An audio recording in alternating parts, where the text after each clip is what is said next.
ভাইয়া একটু ফল আমাকে দেবে? তুই আবার খাবি?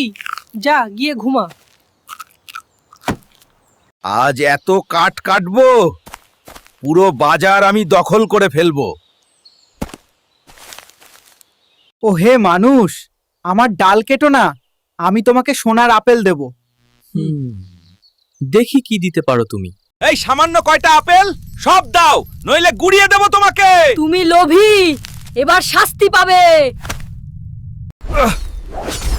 দয়া করো, আমি আর করব না। শুধু অনুতাপে কিছু হবে না, ভালো হতে হবে। ভাইয়া, এটা কি হয়েছে তোমার? উঠে বসো। তানভীর, আমি খুব ভুল করেছি। ভাইয়া, তুমি ঠিক হয়ে যাবে, আমি একটাও সূচ রেখে যাব না। তুই সব সময় ভালো, আমায় ক্ষমা কর ভাই। ভালোবাসা আর অনুতাপ সবকিছু বদলে দিতে পারে। এই নাও তোমাদের প্রাপ্য পুরস্কার। তানভীর, তুই ছাড়া আমি কিছুই না। ভাইয়া, এবার সবকিছু ভাগ করে খা।